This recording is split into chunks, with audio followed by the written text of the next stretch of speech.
What's going on, everyone? Welcome back to the channel. Today we're going to talk about tanking high keys, and we're going to focus in on Iron Docks.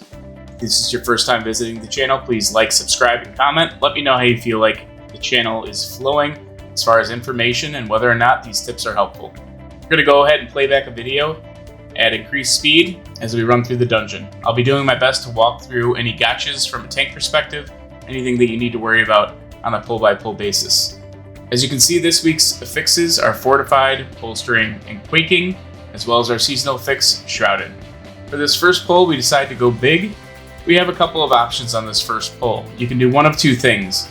You can either go ahead and take on these two packs at once, and then leverage the fence to LOS and bring them in, or you can go ahead and invis this all together, and then move on to the pack that has Zolgamox, and Lust and Zerg down the Zolgamox pull.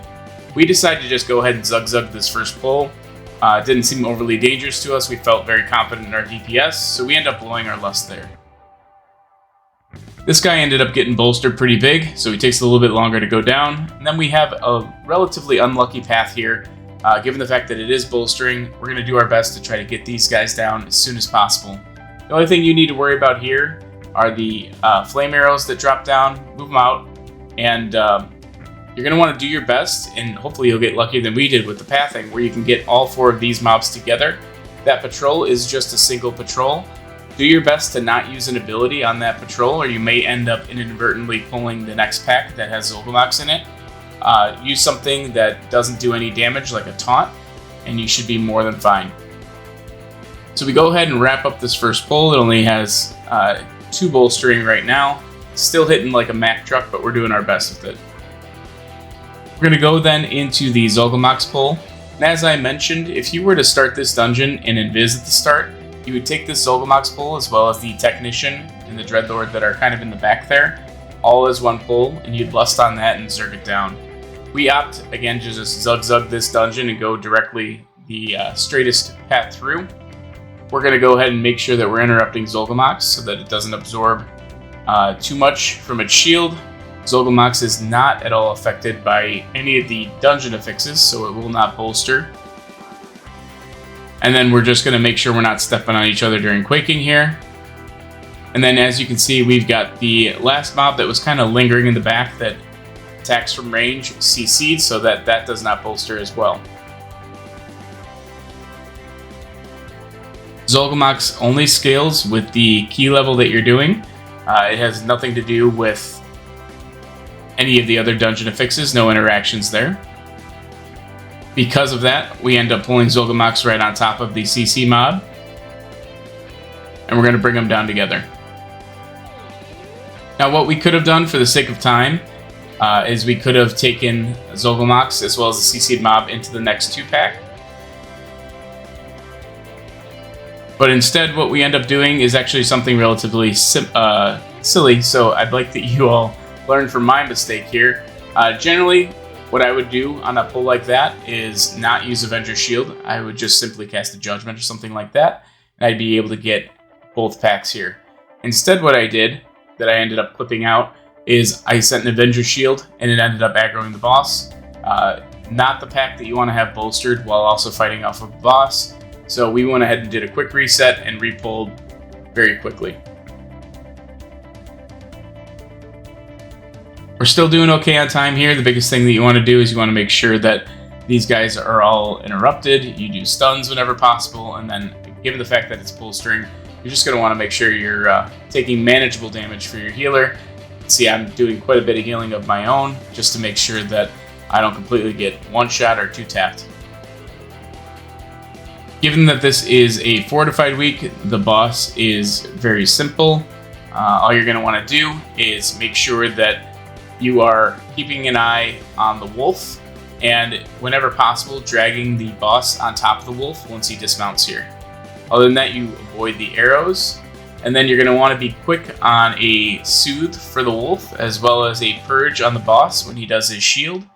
Otherwise, everyone is going to get CC'd the second they hit the boss.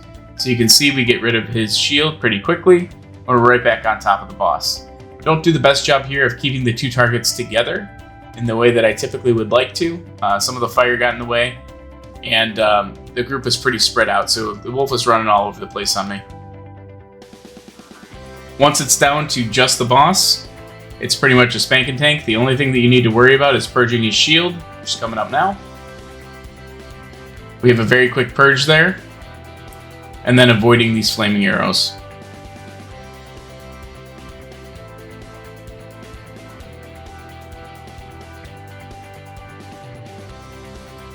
There is a strategy that allows for a heavily ranged group to go ahead and just sit on the fence and not get hit by the flaming arrows at all. We don't end up doing that strategy because we do have 2 melee in the group.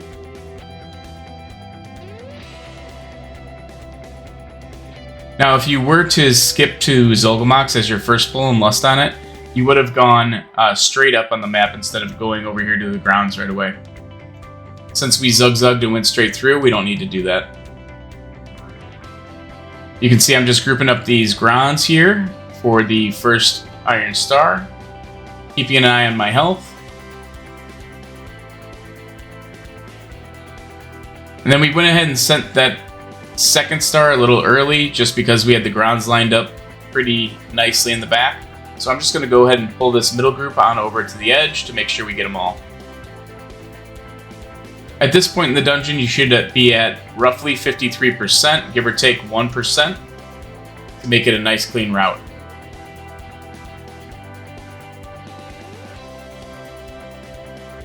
Now I go ahead and I bite off a little bit more than I can chew, but as I'm starting to kind of dodge and bring everything back into the Spirit Link, I end up getting hit by the Dreadlord Frontal, which ends up killing me here. Thankfully, the group was able to recover, and they were able to kill that pack before I was even able to run back. So we go ahead and move into our next pull here. The only thing you want to do here is you want to move out of the fire. You want to avoid kind of these spinning swords, these spinning axes on the ground to the best of your ability. The worst thing that you can do is mismanage the fire and those spinning axes in a melee group. There's not a whole lot of safe spots, and then ultimately, because you've got 2 ranged mobs, it's going to be hard to keep them all stacked, so you're going to probably end up bolstering at least one of them unless you have ranged focusing on it. We move on then to this Ogron Laborer, and we're only taking the Laborer just because lately we've had these boxes really kind of glitch a lot lately. You'll see our rogue goes down, and he's going to go down again here shortly, and that's not of any fault of his own. He's standing behind the boxes, but the cannon's still hitting him from the other side of the box. We're not quite sure what's going on there, but if this is a bug that Blizzard doesn't fix at this point in the season, it's probably not going to be fixed at all. As a tank, you can also get clipped by it. You'll see that I'm taking damage actually from the cannons and not the Laborer itself, so that's why we're just taking this as a 1-pack right now. This has been a little buggy lately, and it's been a big pain in the butt. It ends up costing us quite a bit of time as well because our rogue goes down, gets battle rezzed, and now our rogue is running back after his second death. So again, no fault of his own. Just be mindful, there are certain spots behind this box area in particular that your DPS still gets clipped, and he goes down again there at the very end. You can see each place that he died, he was completely safe, or should have been completely safe. So we get him up and we go into our next pull here. Now you can have one of your DPS or your healer or whoever you feel comfortable kind of walk around the edge of the boxes into the main boss area while you're doing this pull to stop the cannon from going off and to initiate the RP to get the council boss spawned.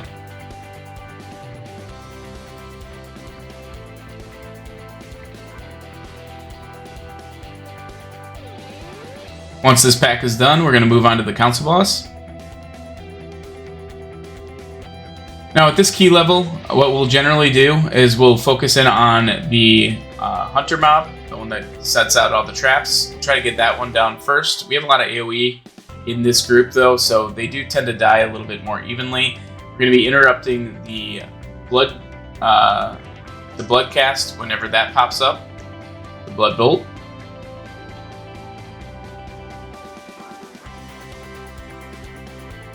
And then other than that, it's avoiding traps, or if you're a class like a Death Knight, you can pop something like Icebound Fortitude, and you can clear those traps. If you're a Guardian Druid, you can use Incarn and clear the traps. There's a number of things that you can deal with. If you feel really spicy or you're comfortable with it, you could even Divine Shield yourself as a Paladin. Clear a few traps. We decided to play it safe here. Now you'll notice that our Hunter went off screen. Hunter is pulling in the next pack. This is, once you're down to this last guy who just has this frontal effect, it's pretty safe to just bring these next two right on top of the boss.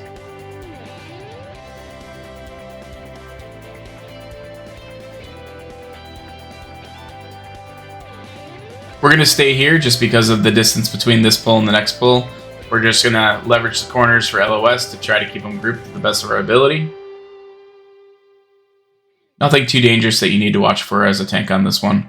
They really nerfed the throw effect. It's not doing the damage it was early on in the season.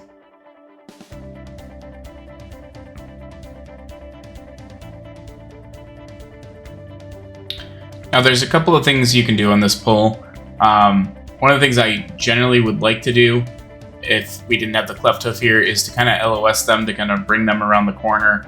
I decided not to do that mainly because we're running with a pug DPS.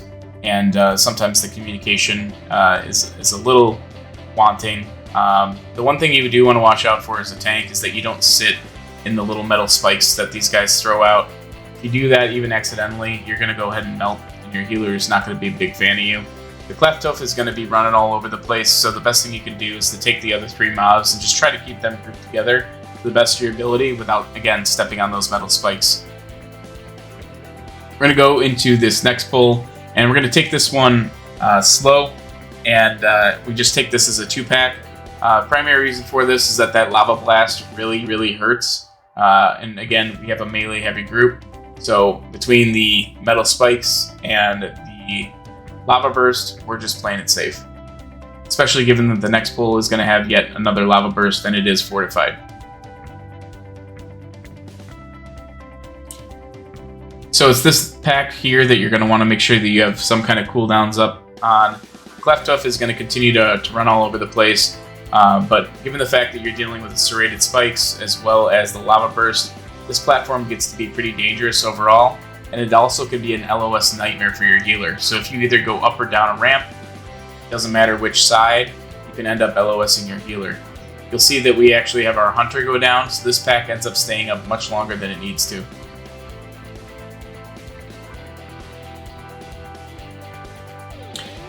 We've just lost our Monk as well, and the Spirit Link went down just as we lost our Monk. So as I mentioned, a very, very dangerous platform.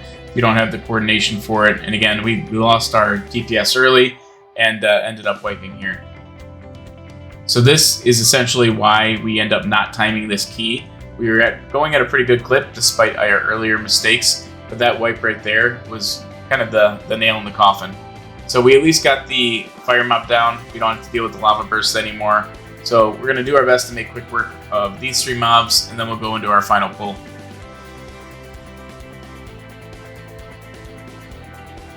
As you can see, these mobs really like to sit in the serrated spikes, which are those metal spikes on the ground. They consistently will throw out new spikes, new locations. You'll have to move the mobs around so that your melee is not sitting in them, just trying to reach them. I've got an Earth Elemental up, so I wasn't in any hurry to get back into the group. Then this last pack here, a lot of groups try to skip this one, although we end up pulling it because there's a Dreadlord in it. And as you can see, that little Blade Storm effect, do your best to kind of kite that as a tank, no reason to stand in it.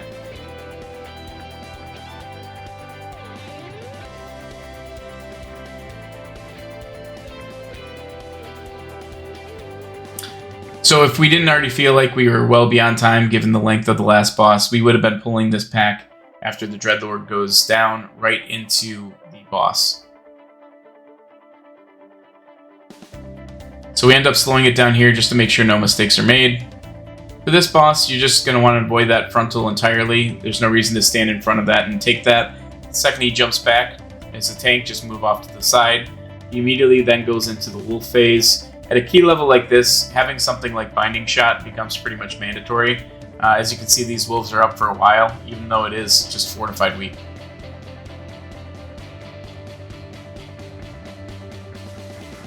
Now he's going to go ahead and feast on a player here. I go ahead and I bop that player got the monk.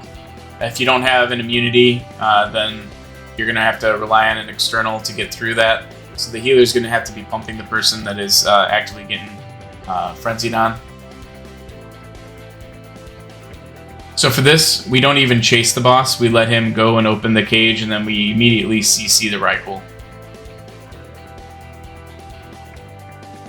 Then everything is pretty much rinse and repeat. Avoid the frontals. Keep the Rifle CC'd.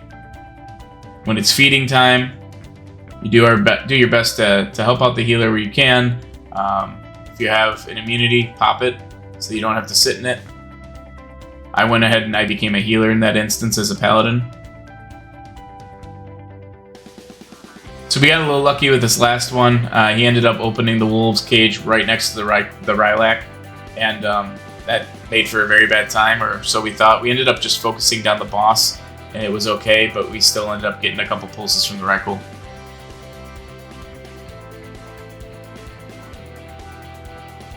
So as you can see, we're running up to the last boss with only about 30 seconds left.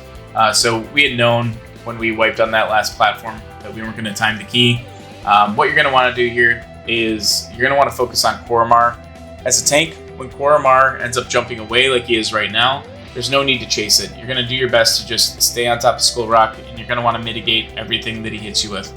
He hits fairly hard, especially when you go into a pull cold. So you're going to want to have at least something up to help your healer. It's really hard to heal through the first 2 to 3 hits without any kind of mitigation, ready to rock and roll. So no Warlock here, but normally you would want to have a Warlock portal so that you're not consistently running back and forth. As you can see, the second I re-enter combat with Skull Rock, he absolutely smashes me. So you want to rotate your CDs just so that you have an answer for that every time you reinitiate combat with Skull Rock.